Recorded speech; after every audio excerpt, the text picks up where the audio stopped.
So finally हम लोग करेंगे पार्ट नंबर 3 को और लास्ट पार्ट को अपने एसएलओस के इस चैप्टर के जो हम कंटिन्यू कर रहे थे। This was unit number 5 the nervous system.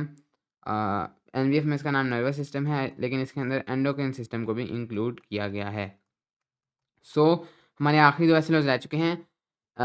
सो यहाँ से हम लोग शुरू करेंगे एक्सप्लेन द एंडोक्राइन सिस्टम। सो हमने अब तक नर्वस सिस्टम के बारे में पढ़ लिया। अब हमारी बॉडी में जैसे हमने देखा था नर्वस सिस्टम का मेन जो रोल था that was control and coordination. हमने इनके मतलब भी समझे थे कि कंट्रोल का मतलब है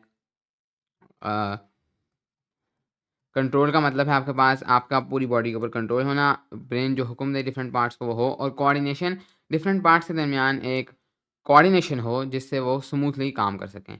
इसका जो मेथड है पूरी बॉडी में, एक तो था जिसके बारे में हमने पढ़ लिया that was the nervous system. इसके लिए जो सिस्टम मौजूद है नर्वस सिस्टम, लेकिन इसके साथ साथ इसका एक दूसरा सिस्टम भी है that is the endocrine system, जिसके बारे में हम अब पढ़ेंगे। एंडोक्राइन सिस्टम या एंडोक्राइन सिस्टम।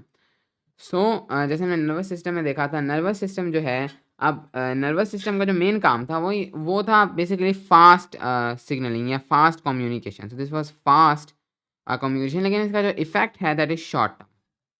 यानी आपने अपना हाथ ऊपर करना था तो आपके ब्रेन ने आपके हाथ को एक नर्व इम्पल्स जो कि बहुत फास्ट है, एक एक्शन पोटेंशियल उसके थ्रू मैसेज भेजा।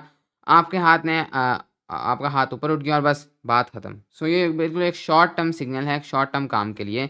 लेकिन चूंकि इसने बहुत फास्ट होना होता है, कोई डिले ना हो, आप जब सोचें हाथ ऊपर हो उसी वक्त हाथ ऊपर हो जाए। So this is pretty fast. लेकिन जो अगर आप एक लॉन्ग टर्म चेंज चाहते हैं, आप चाहते हैं कि किसी ख़ास बॉडी के हिस्से में एक ख़ास मिकदार से या ख़ास तरीके से या कुछ देर के लिए एक चेंज आ जाए, तो वो आप कैसे करेंगे?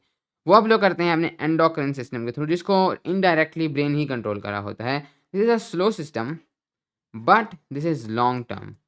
ये थोड़े इसको टाइम लगेगा, इसको जब ये कोई काम शुरू करेगा तो कई साल लग सकते हैं, कई मिनट लग सकते हैं, लेकिन इसका जो इफ़ेक्ट है वो लॉन्ग टर्म होगा। जब ये काम शुरू कर देगा साल तो नहीं लगेंगे, लेकिन काफ़ी इसको टाइम लग सकता है, मिली सेकंड्स में नहीं होगा। लेकिन इसका इफ़ेक्ट लॉन्ग टर्म होगा, ये काफ़ी अरसे तक ये काम चलता रहेगा, इवन कई सालों तक ये काम चल सकता है। फॉर एग्ज़ाम्पल नर्वस सिस्टम तो बेसिक कंट्रोल के लिए था। इन एंडोक्राइन सिस्टम की फॉर एग्ज़ाम्पल इसकी एक एग्ज़ाम्पल हो सकती है ग्रोथ, कि इंसान जब जैसे-जैसे बड़ा होता है तो उसकी हाइट बढ़ती जाती है और उसकी मेंटालिटी बढ़ती जाती है। तो ये सब कुछ एक स्लो तरीके से हो रहा है, फ़ौरन आप नहीं बढ़ेंगे, लेकिन एक लॉन्ग टर्म इफ़ेक्ट है। आहिस्ता-आहिस्ता ये चीज़ होती रहेगी। तो ये सब कुछ जो चीज़ कंट्रोल करती है that is called the endocrine system. Nervous system तो इस सबको करती थी थ्रू इलेक्ट्रिकल सिग्नल्स या एक्शन पोटेंशियल्स, लेकिन एंडोक्राइन सिस्टम इसको किस तरह से करता है? तो एंडोक्राइन सिस्टम जो है वो इसको करता है। सो एंडोक्राइन नर्वस सिस्टम एक इलेक्ट्रिकल सिग्नलिंग थी जो कि बहुत फास्ट है because electricity is pretty fast. लेकिन एंडोक्राइन सिस्टम एक केमिकल सिग्नलिंग है, और केमिकल का यही फ़ायदा है कि this will be long term. Chemical का ये मतलब है कि इलेक्ट्रिकल में तो कुछ इलेक्ट्रिकल सिग्नल था, एक्शन पोटेंशियल थी जो ट्रैवल करनी थी। केमिकल में एक्चुअली में कुछ मॉलिक्यूल्स होंगे जो कि एक जगह से दूसरी जगह जाएंगे एक चेंज लाने के लिए। और फिर ये जो केमिकल मैसेंजर होगा जो एक जगह से दूसरी जगह मैसेज लेके जाएगा, इसको हम लोग कहते हैं हार्मोन। तो hormone is just a molecule, ये एक मॉलिक्यूल होगा, मोस्ट कॉमनली प्रोटीन, कभी-कभी लिपिड भी हो सकता है। ये एक जगह से दूसरी जगह पर आपके मैसेज को लेकर जाएगा। कैसे? तो हम लोग इसको एक ब्रॉडर पिक्चर में देखते हैं। होगा ये कि आपके पास एक ऑर्गन होगा जिसको हम लोग कहते हैं ग्लैंड। ग्लैंड कोई भी ऐसा ऑर्गन है जो कोई चीज़ सिक्रीट करता है। अब सिक्रीट करने वाले ग्लैंड्स आपकी बॉडी में टू टाइप्स के हैं। एक तो है आपके पास एक्सोक्राइन ग्लैंड्स। एक्सोक्राइन ग्लैंड्स वो हैं जो कि आपके पास जो सिक्रीशन करते हैं, कोई भी चीज़ जो सिक्रीट करते हैं, वो आपके पास या तो बॉडी के बाहर करते हैं या फिर किसी कैविटी में करते हैं, यानी किसी जगह के अंदर डालते हैं उस सिक्रीशन को। इसकी एक एग्ज़ाम्पल है स्वेट ग्लैंड्स। तो स्वेट जो प्रोड्यूस करते हैं वो बाहर आपके करते हैं। एक है इसकी सलाइवा, वो आपके मुँह की कैविटी के अंदर करते हैं, या एक इसकी एग्ज़ाम्पल है डाइजेस्टिव जूसेस जो आपके स्टमक में सिक्रीट किए जाते हैं। लेकिन एनीवेज़ जो दूसरी टाइप है जो कि बॉडी के अंदर की जाती है that is called the endocrine glands. हमारा इधर जो मकसद है that is with the endocrine glands, जो कि एंडोक्राइन सिस्टम का हिस्सा हैं, जो कि ऑफ कोर्स हार्मोन्स सिक्रीट करेंगे। सो हमारे पास एक एंडोक्राइन ग्लैंड होगा, मैं उसको सिंपली यहाँ पर एक ग्लैंड लिख रहा हूँ। ये हमारे पास सिक्रीट करेगा एक हार्मोन, लेकिन ये आगे हार्मोन जाएगा कैसे? फॉर एग्ज़ाम्पल आपके पास अ, ये हार्मोन है, इसने एक्ट करना है, मे बी ये जो हार्मोन है ये एक ग्रोथ हार्मोन है। Okay, so this is a growth hormone. तो ये कुछ ख़ास जगहों पर एक्ट करता है मेनली ऑन द आपके हैंड्स, आपकी लिम्ब्स वगैरह, आपकी लेग्स, आपकी फीट, कुछ-कुछ ख़ास जगहों में एक्ट करता है। कुछ ऐसी जगह हैं जहाँ पर ये ग्रोथ हार्मोन एक्ट ही नहीं करता। वो आप छोटे हों या बड़े, उसका साइज़ तकरीबन सेम रहता है। सो कुछ ख़ास टारगेट सेल्स हैं जहाँ पर इस ग्रोथ हार्मोन ने एक लॉन्ग टर्म एक्ट करना है। विद टाइम ये सीक्रेट होता रहेगा और कई सालों में तो कई सालों तक इसका असर रहेगा। ये ग्लैंड एक ग्रोथ हार्मोन को सीक्रेट करेगा एंड देन ये ग्रोथ हार्मोन जाएगा किधर? तो नर्वस सिस्टम में जो पैसेज वे था दैट वाज़ द नर्व्स, लेकिन एंडोक्राइन सिस्टम का कोई ख़ास अपना पैसेज वे नहीं है, ये सिंपली यूज़ करता है ब्लड को। ब्लड इसके लिए एक अच्छी जगह है क्योंकि ये सिर्फ़ एक केमिकल है, इसने एक जगह से दूसरी जगह जाना है, ब्लड में आ जाएगा और फिर अपनी जगह पर निकल जाएगा। दूसरा फ़ायदा ये है कि ब्लड आपकी बॉडी के हर सेल तक पहुँचता है। तो ये एक ऐसा इसको पैसेज भी मिल गया कि वो हर सेल तक पहुँच सकेगा और अपने टारगेट सेल को उनमें से ढूँढ लेगा। तो ये काफ़ी अच्छी चीज़ है, अगर वो ब्लड में एक बार आ गया है तो ऑटोमैटिकली वो पूरी बॉडी का चक्कर लगा लेगा और हर एक-एक सेल तक जाएगा। तो डायरेक्टली ये हार्मोन्स आपकी ब्लड में सीक्रेट कर दिए जाते हैं। So these are the hormones, simple molecules हैं। Different types of different hormones हैं। मैंने एक ग्रोथ हार्मोन लिया है, इनके ख़ास नाम्स होंगे। अभी हम उनके ऊपर नहीं जा रहे।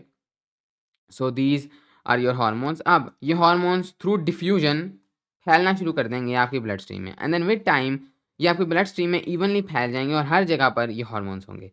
एंड देन होगा ये कि ये हार्मोन चूँकि एक मॉलिक्यूल है, तो आपके पास यहाँ पर सेल्स होंगे। हर सेल के ऊपर कुछ ख़ास रिसेप्टर्स होते हैं, कुछ मतलब इस तरह की चीज़ें होती हैं। ये जो हार्मोन है, ये किसी ख़ास रिसेप्टर के साथ बाइंड करेगा। ये उस रिसेप्टर के साथ बाइंड करेगा जिस पर उसने एक्ट करना है। सो फॉर एग्ज़ाम्पल ये हैंड का सेल था एंड इसके साथ तो नहीं हो सकता, लेकिन ये कोई और सेल था जिस पर इसने एक्ट नहीं करना, तो ये वाला। तो ये इसके रिसेप्टर के साथ बाइंड कर जाएगा, लेकिन इसका रिसेप्टर मुख्तलिफ होगा इस वाले का, सो ये इसके साथ बाइंड नहीं करेगा। सो इस तरीके से हार्मोन्स स्पेसिफिक कम्युनिकेटर्स होते हैं, कुछ ख़ास टारगेट सेल्स पर ये एक्ट करते हैं, ये हर जगह एक्ट नहीं करते और इनका तरीकाकार ये है कि ये एक रिसेप्टर के साथ बाइंड करेंगे एंड देन वो सेल की शेप को चेंज करना शुरू कर देंगे और वो चेंज लाना शुरू कर देंगे। तो बुनियादी तौर पर ये है एंडोक्राइन ग्लैंड्स की एंडोक्राइन सिस्टम की इंट्रोडक्शन, जिसको हम लोग हार्मोनल सिस्टम भी कहते हैं। Identify the major endocrine glands and hormones with their functions. तो अब हमने पढ़ लिया एंडोक्राइन सिस्टम को। अब हम लोगों ने मेजर जो आपकी बॉडी में कई सारे एंडोक्राइन ग्लैंड्स हैं, लेकिन उनमें से जो मेजर एंडोक्राइन ग्लैंड्स हैं उनको हमने आइडेंटिफ़ाई करना है एंड देन उनके मेजर हार्मोन्स को आइडेंटिफ़ाई करना है और उनके फंक्शंस लिखने हैं कि वो क्या हैं। So let us start. सबसे पहले हम लोग स्टार्ट करेंगे with the pituitary gland.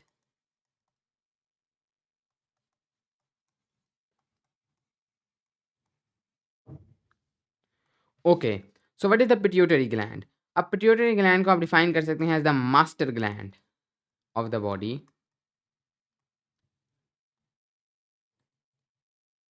Master gland से क्या मुराद है? सो होगा ये कि आपके पास बॉडी में डिफरेंट एंडोक्राइन ग्लैंड्स हैं, लेकिन उन एंडोक्राइन ग्लैंड्स को किसी ग्लैंड ने आखिरकार कंट्रोल करना है या किसी चीज़ ने आखिरकार कंट्रोल करना है। सो पिट्यूटरी ग्लैंड एक ऐसा ग्लैंड है जो कि कंट्रोल करता है अदर ग्लैंड्स को, कंट्रोल्स अदर ग्लैंड्स। ये कुछ हार्मोन्स सीक्रेट करेगा जिनका काम होगा दूसरे ग्लैंड्स के हार्मोन्स को सीक्रेट करना। यानी कि इसके कुछ खुद से भी हार्मोन्स होते हैं जिनका काम दूसरे सिस्टम को दूसरे ऑर्गन्स को तंग करना नहीं होता, लेकिन इसके जो मेजर हार्मोन्स हैं उनका काम यही है कि उन्होंने जाकर दूसरे ग्लैंड को बताना है कि आप हार्मोन सीक्रेट करो, एक मैसेज होगा। तो पिट्यूटरी ग्लैंड का काम ये है, this is called the master gland और इसकी लोकेशन क्या है आप गेस कर सकते हैं, this is found in the brain. ये कुछ खुद से भी हार्मोन सीक्रेट करता है जिनका काम ये नहीं है कि वो ग्लैंड्स को जाकर बताएँ, लेकिन मेजॉरिटी टाइम्स का ये काम है कि ये दूसरे ग्लैंड्स को बताता है कि अब ये वाला हार्मोन सीक्रेट करो। और ये भी चीज़ है कि तमाम ग्लैंड्स पिट्यूटरी की बात नहीं सुनते, कुछ ग्लैंड्स इंडिपेंडेंट भी होते हैं, कुछ ग्लैंड्स डायरेक्टली नर्वस सिस्टम की बात भी सुनते हैं। लेकिन तकरीबन मतलब मेजॉरिटी ग्लैंड्स जो हैं वो पिट्यूटरी उनको डायरेक्टली हुक्म देता है। सो पिट्यूटरी के पास आपके पास 2 लोब्स होते हैं, एक है आपके पास आपका एंटीरियर लोब।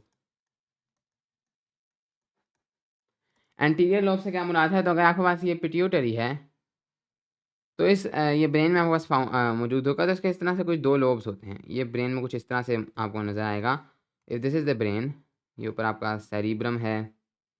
मैं इसको ठीक से ड्रॉ करता हूँ। This is your cerebrum.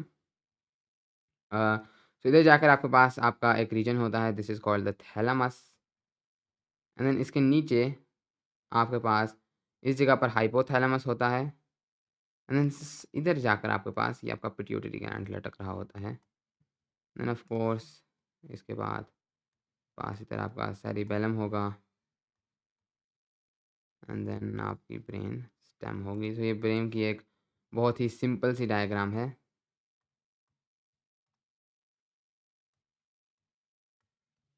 But anyways ये होगा आपके पास आपका पिट्यूटरी ग्लैंड।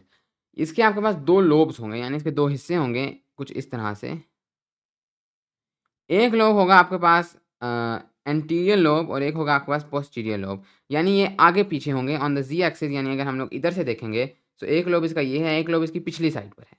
एंटीरियर लोब वो है कि जब हम इंसान को सामने से देखते हैं, यानी सामने से जहाँ पर उसकी आँखें हैं, अगर उस तरफ से जाया जाए, तो वहाँ पर जो लोब आता है that is called the anterior lobe and then उसकी जो पिछली साइड पर, बैक वाली साइड पर जो जगह मौजूद होती है that is called the posterior lobe. लेकिन एनीवेज़ ये 2 लोब्स हैं। जो एंटीरियर लोब है इसका आगे वाला लोब, वो आपके पास कई सारे हार्मोन्स होंगे, हम ज़ाहिर है तमाम को नहीं देख सकते।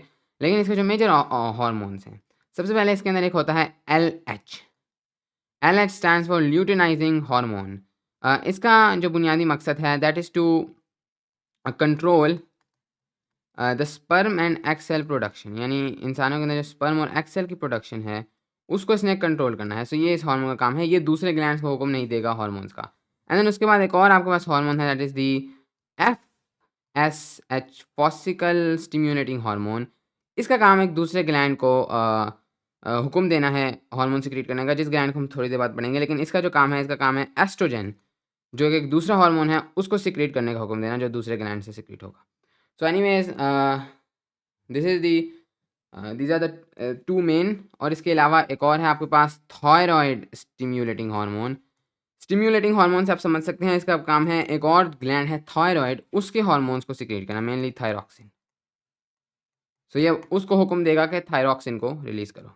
So these are the main hormones of the anterior lobe. इसके अलावा भी कई सारे इसके हार्मोन्स होंगे, but these are the main ones. इसके बाद आपके पास है इसका posterior hormone, posterior lobe. Posterior lobe सिर्फ और सिर्फ 2 हार्मोन सिक्रीट करता है। एक तो आपके पास आपका एडीएच या एंटी ड्यूरेटिक हार्मोन। इसका काम है आपके पास वाटर लेवल्स को इंश्योर करना, कि आपके पास जो बॉडी में वाटर लेवल्स हैं, जो कि आपकी किडनी ने कंट्रोल करने हैं, वो बैलेंस रहें। ऐसा ना हो कि पानी बहुत ज़्यादा हो जाए या ऐसा ना हो कि पानी बहुत कम हो जाए। ये एक्ट करता है ऑन द किडनी। अगेन ये किसी ग्लैंड को हुक्म नहीं देगा कि दूसरा एक सिक्रीट करो, जैसे फॉसिकल स्टिम्युलेटिंग हार्मोन या थायरॉइड स्टिम्युलेटिंग हार्मोन हुक्म देता था। और एक दूसरा है आपके पास जिसका नाम है ऑक्सीटोसिन, एंड इसका जो मेन फंक्शन है that is the ejection of milk in female. Okay, so अब हम लोग चलेंगे अपने दूसरे। जो पिट्यूटरी ग्लैंड है उसका यही मेन काम है। सो जो दूसरा मेजर आपके पास, ऊपर से अगर हम लोग नीचे आएँ, ब्रेन से हम शुरू हुए थे। ब्रेन में ही एक और दूसरा ग्लैंड है जिसको अक्सर ज़िक्र नहीं किया जाता, लेकिन that is the pineal gland. ये बहुत ही छोटा एक ग्लैंड है and this is found somewhere right here, somewhere over here, this is the pineal gland. इसका काम कोई इतना बड़ा नहीं है, लेकिन इसका जो मेन काम है that is in sleep wake cycles. इसके लिए एक हार्मोन सिक्रीट करता है मेलाटोनिन। जो स्लीप वेक साइकिल्स हैं, यानी आपको खुद ब खुद नींद आना शुरू हो जाती है और खुद ब खुद आप उठना शुरू हो जाते हैं। ऐसा नहीं है कि आपकी बॉडी को वाक़ई में इतनी थकावट हो रही है। आपकी बॉडी ने एक साइकिल सेट की हुई है कि इस वक़्त इस बंदे को नींद दिलानी है और इस वक़्त इसको उठाना है। तो this is due to the pineal gland, जो कि आपका हार्मोन सिक्रीट करता है that is the melatonin. Okay, next अगर हम लोग जाएँ टॉप टू बॉटम, सो एक नेक्स्ट ग्लैंड है that is the thyroid gland.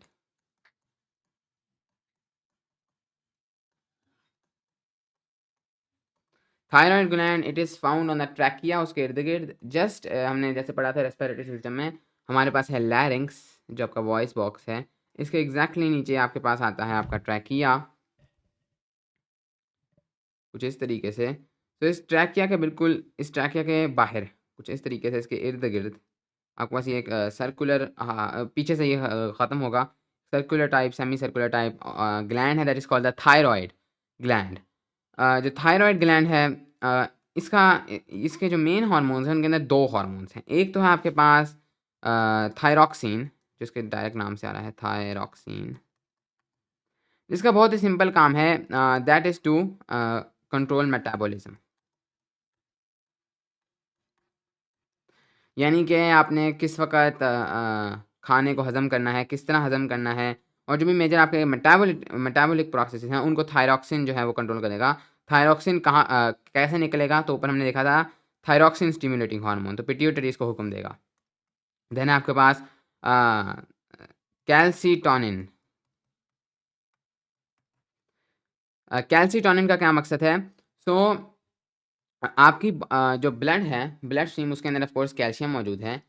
जब आपकी ब्लड स्ट्रीम में कैल्शियम का लेवल बहुत ज़्यादा हाई हो जाता है, यानी आपने कहीं से बहुत ज़्यादा कैल्शियम खा लिया, कोई भी मसला हुआ, तो ये मसला है क्योंकि बहुत ज़्यादा कैल्शियम का लेवल ये मसला कर सकता है। आपको एक नॉर्मल लेवल चाहिए, तो आपने कैल्शियम ब्लड से निकालना है। तो आप बोन्स को हुक्म देंगे कि कैल्शियम को अब्ज़ॉर्ब कर लिया जाए ब्लड से। तो ये काम है कैल्सिटोनिन का। जब इसको नज़र आएगा कि अब जो है ब्लड का कैल्शियम लेवल बहुत ज़्यादा हाई हो गया है, तो ये thyroid gland calcitonin hormone release करेगा। ये जाएगा बोन्स पर, ऑफ कोर्स बोन के टारगेट सेल्स पर जाएगा, और बोन्स फिर ऑटोमैटिकली ज़्यादा कैल्शियम अब्ज़ॉर्ब करना शुरू कर देंगे, और ये लो करेगा, will lower blood calcium levels, उनको नॉर्मल पे लेकर आएगा अगर वो बहुत ज़्यादा हो गए हैं।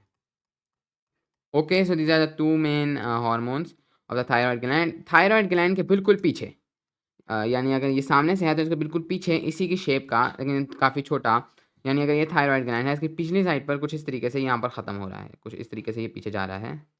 देन यहाँ पर आपके पास चेक किया है, इस जगह पर ईच जो आपके पास एंडिंग है, इधर 4-4 आपके पास 2-2 2-2 आपके पास ये ग्लैंड्स हैं, इनका मैं भी नाम लिखने लगा हूँ, टोटल 4 हो गए। So these are called the parathyroid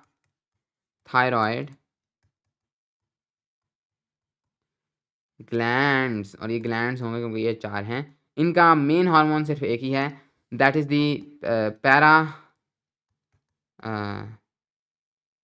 थायरॉक्सोम, sorry, parathormone. इसका काम बिल्कुल उलट है कैल्सिटोनिन के। इसने हायर करना है ब्लड कैल्शियम लेवल्स को।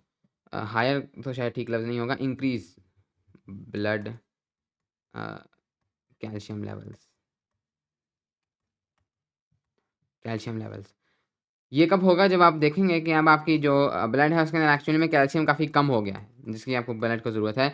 तो बोन्स को ऑर्डर दिया जाएगा कि कैल्शियम को ब्लड में डाल दिया जाए, कैल्शियम बोन्स के अंदर से निकाल दिया जाए, और वो काम जो हार्मोन करेगा दैट विल बी पैराथॉर्मोन, जो कि रिलीज़ करेगा पैराथायरॉइड ग्लैंड, और ये ऑपोज़िट होगा फंक्शन में कैल्सिटोनिन के। नेक्स्ट हम लोग आते हैं मज़ीद नीचे आकर एक ग्लैंड जिसके बारे में आपने लाज़मी सुना तो होगा ही, अगर आपने कभी भी हल्की-सी बायोलॉजी पढ़ी है, that is called the pancreas.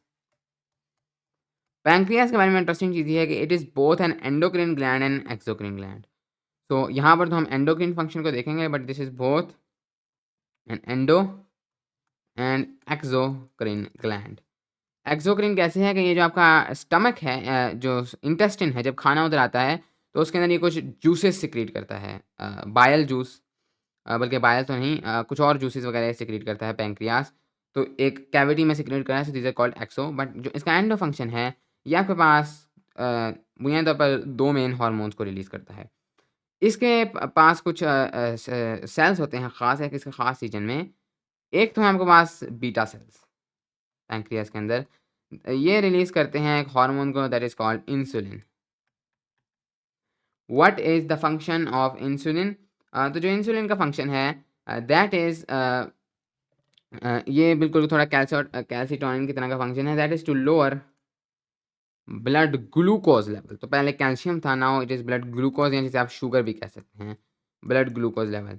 तो ग्लूकोज़ कहाँ से आ रही है? बुनियादी तौर पर ये आपकी चीनी से नहीं आ रही, लेकिन जो भी आप खाना खाते हैं अल्टीमेटली वो या तो ग्लूकोज़ में कन्वर्ट हो जाता है, या अगर वो ग्लूकोज़ में कन्वर्ट नहीं हो जाता, नहीं हो सकता, तो उसको बॉडी से निकाल दिया जाता है। आपकी तमाम एनर्जी ग्लूकोज़ से ही आती है। हाँ, आप इसको थोड़ा फेक कर सकते हैं, प्रोटीन्स भी यूज़ कर सकते हैं, लेकिन बुनियादी तौर पर आपका खाना जो प्रेफ़र किया जाता है दैट इज़ ग्लूकोज़, जो कि कार्बोहाइड्रेट है। अब जैसे ही आप कोई खाना खाते हैं, कोई बहुत ही शुगरी खाना खाते हैं, जिसमें बहुत ज़्यादा कार्बोहाइड्रेट्स हैं, तो जो आपका ब्लड है, चूँकि तमाम खाना अल्टीमेटली आपके ब्लड में आता है, इसके अंदर ग्लूकोज़ का लेवल बहुत ज़्यादा हाई हो जाएगा just after a meal. Cells glucose use ज़रूर कर रहे हैं, लेकिन वो अपने हिसाब से यूज़ कर रहे हैं। इतनी ज़्यादा ग्लूकोज़ उन्हें नहीं चाहिए, तो वो इसे लेते ही नहीं हैं। लेकिन ये आपके ब्लड के लिए मसला है, क्योंकि इससे ब्लड प्रेशर वगैरह हाई हो जाएगा, तो इसको ब्लड से निकालना है, फिर ये जहाँ मर्ज़ी जाए। तो आपका जो पैंक्रियास है वो इसको डिटेक्ट करता है एंड देन ये हार्मोन्स रिलीज़ किए जाते हैं। ये this is hormone is called insulin. ये क्या करेगा कि ये सेल्स पर जाकर और ये इसके टारगेट सेल्स तकरीबन तमाम सेल्स होंगे क्योंकि तमाम सेल्स ही एनर्जी यूज़ करते हैं। लेकिन ये मेनली आपके पास जो है वो उन सेल्स में जाएगा जो कि एक्चुअली में फैट को स्टोर करते हैं, सच एज़ लिवर। ये उधर जाएगा और उधर जाकर ये तमाम सेल्स को भी और लिवर को भी ये हुक्म देगा कि जितनी ग्लूकोज़ हम वैसे लेते हैं उससे ज़्यादा ग्लूकोज़ को सेल्स के अंदर डाल दिया जाए ताकि ब्लड के अंदर से ग्लूकोज़ कम हो। सो इसको फिर लिवर मेनली जो है वो ग्लूकोज़ को फैट में कन्वर्ट कर देगा या इसको आप फैट तो नहीं इसको ग्लाइकोजिन में कन्वर्ट कर दिया जाएगा, जो कि एक ऐसी फॉर्म है जिसको बाद में ग्लूकोज़ में कन्वर्ट किया जा सकता है जब आपको ज़रूरत होगी एनर्जी की। तो एनीवेज़ ये होगा आपके पास साथ इसमें, तो ये तो हो गया इंसुलिन का फ़ंक्शन। लेकिन इसके साथ-साथ आपके पास उल्टा भी हो सकता है, जिस तरह हमारे पास कैल्सिटोनिन वाले कैल्शियम वाले केस में हुआ था कि आपके पास जो ब्लड का शुगर है, उसका लेवल कम हो जाए। अब आपने उसके लेवल को बढ़ाना है, कुछ ग्लूकोज़ वापस ब्लड में डालकर। This is done by the alpha cells. Alpha cells एक दूसरा हार्मोन रिलीज़ करते हैं, दैट इज़ कॉल्ड ग्लूकागॉन। इसका क्या काम है, ये जाएगा आपके पास ये आपके इंक्रीज़ करेगा ब्लड ग्लूकोज़ लेवल को जब वो बहुत कम हो जाए। ये आपके जाएगा लिवर में और लिवर को हुक्म देगा कि अब ग्लाइकोजेन को, ये ग्लाइकोजेन है मे बी, इसको वापस कन्वर्ट कर दिया जाए इनटू ग्लूकोज़। तो ये ग्लाइकोजेन को जाकर तोड़ेगा और वो वापस ग्लूकोज़ में कन्वर्ट होगी and then this glucose will come back into the blood stream. तो ये 2 आपके पास आपके हार्मोन्स हैं, इंसुलिन और ग्लूकागॉन, जो कि पैंक्रियास सिक्रीट करता है एज़ एन एक्सोक्राइन ग्लैंड। इसके बाद हैं आपके पास आपके adrenal gland. So we are on number 6। These are all adrenal glands. Renal जब भी वर्ड यूज़ किया जाता है दिस इज़ फॉर किडनीज़, तो ये किडनीज़ के ऊपर होते हैं। These are our kidneys. तो इन किडनीज़ के ऊपर यहाँ पर ये 2 ग्लैंड्स होते हैं। एड्रीनल ग्लैंड्स 2 हैं। ये 2 ग्लैंड्स आपकी बॉडी में पाए जाते हैं। पैंक्रियास तो सिर्फ़ एक था। एड्रीनल ग्लैंड्स इनका क्या काम है? तो यहाँ पर आपके पास 2 लेयर्स होती हैं एड्रीनल ग्लैंड्स की। एक तो आपके पास जो इसकी आउटर लेयर है that is called the adrenal cortex. मतलब आप इसकी आउटर लेयर समझ सकते हैं, अगर ये एक एड्रीनल ग्लैंड है तो इसकी जो आउटर लेयर है this is called the adrenal cortex. And then इसके अंदर एक है दूसरी लेयर है, this is called the adrenal medulla.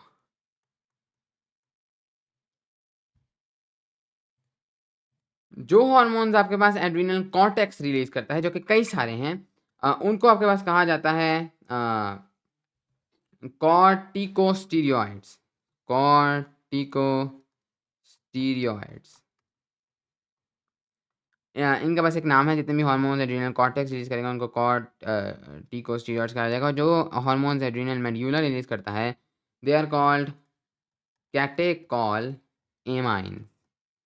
तो एनीवेज़ ये उनके नाम हैं। तो एनीवेज़ एड्रीनल कॉर्टेक्स कई सारे हार्मोन्स रिलीज़ करता है जिनमें से कुछ मेन वाले हैं। एक तो आपके पास cortisol. So cortisol is your stress hormone. जब आप बहुत ज़्यादा स्ट्रेस में होते हैं और आप जो है आपको बहुत ज़्यादा परेशानी होती है तो उस वक़्त ये कॉर्टिसोल रिलीज़ किया जाता है। जिसका मेन काम ये है कि इसने आपके पास आपके स्ट्रेस को कम करने के लिए कुछ मेजरमेंट्स करनी है, जैसे आपका हार्ट रेट बढ़ा देगा, बहुत सारा काम कर देगा कि आप स्ट्रेस में थोड़े रिलैक्स फ़ील कर सकें। This is the main hormone. Adrenal medulla के बहुत ही 2 पॉपुलर हार्मोन्स हैं जो वो रिलीज़ करता है। एक तो है आपके पास एड्रेनालिन एड्रेनालिन जिसका एक्चुअली में नाम इसके साथ मैच भी करता है। इसका दूसरा नाम एपिनेफ्रिन भी है।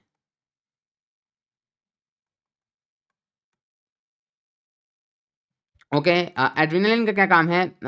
इससे पहले हम लोग इसका जो दूसरा इसका साथी है, इसके साथ ही काम करता है, इसका नाम भी देख लें। This is called noradrenaline या फिर norepinephrine. So these are the 2 hormones जो कि एड्रीनल मेड्यूला ये था एड्रीनल कॉर्टेक्स है, ये एड्रीनल मेड्यूला इन 2 हार्मोन्स को रिलीज़ करता है, जैसे कॉल्ड कैटेकोलएमाइन्स और भी होंगे लेकिन मेजर ये हैं। इन दोनों का काम है आपके पास फाइट और फ्लाइट रिस्पॉन्स में। इसके बारे में हमने बात की थी पिछले 2-3 पार्ट्स 2 पार्ट्स में या पिछले पिछले एक पार्ट में, सबसे पहले वाले पार्ट में।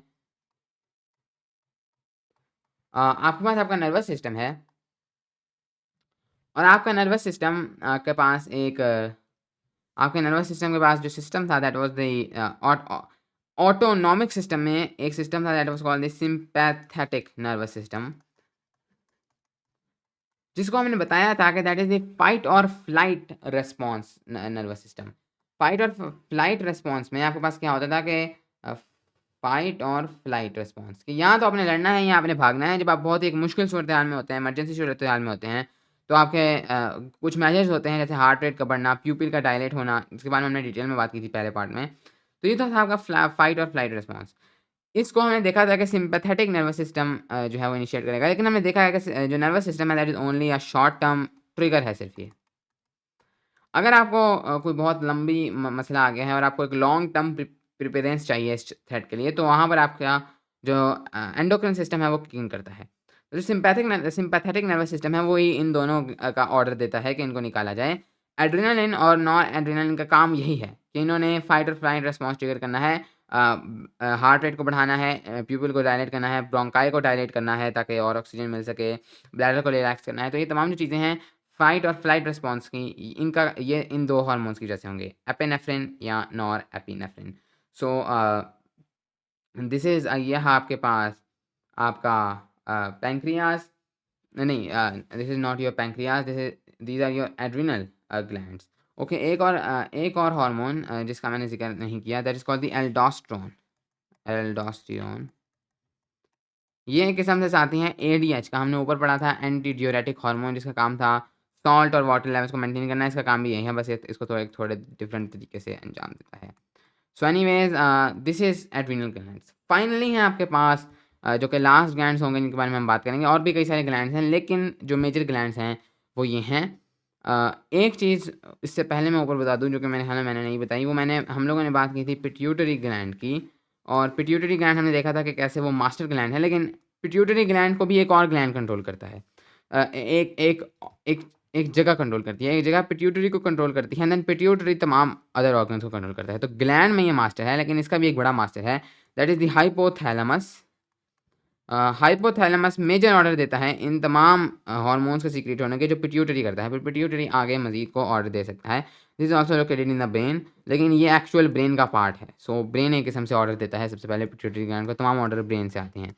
सो एनीवेज इसके साथ ही हम लोग अपने आखिरी जो ग्लैंड्स हैं उन पर जाते हैं। These are called the gonads. Gonads और ये डिफरेंट होंगे मेल और फीमेल में। मेल में आपके पास होते हैं आपके टेस्टीज, और ये आपके पास आपका हार्मोन सिक्रीट करते हैं, दैट इज कॉल्ड टेस्टोस्टेरोन। तो इसका काम है आपके पास द डेवलपमेंट ऑफ जो आपके पास सेक्सुअल कैरेक्टरिस्टिक्स हैं एक इंसान में, जैसे कि दाढ़ी वगैरह आना। सो ये तमाम चीज़ें होंगी आपके पास जब वो बड़ा हो जाता है टेस्टोस्टेरोन के थ्रू। एंड देन आपके पास फीमेल्स में होगा ओवरीज,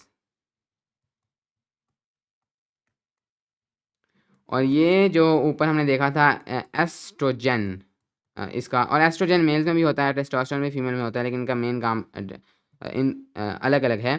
एस्ट्रोजन जैसे हमने देखा था ये फॉसिकल स्टिम्युलेटिंग हार्मोन जो है वो इसको रिलीज़ करेगा, जो ऊपर हमने पिट्यूटरी ग्लैंड में देखा था, उसका काम था एस्ट्रोजन को रिलीज़ करना, और इसका काम भी बिल्कुल सेम है, sexual characteristics in females. Okay, so इसके साथ ही हमारे पास हमारे एसएलओस कंप्लीट हो गए, और हमारे चैप्टर के तमाम एसएलओस कंप्लीट हो गए। अब अगले पार्ट में हम लोग इसकी एक्सरसाइज करेंगे। Okay, thank you.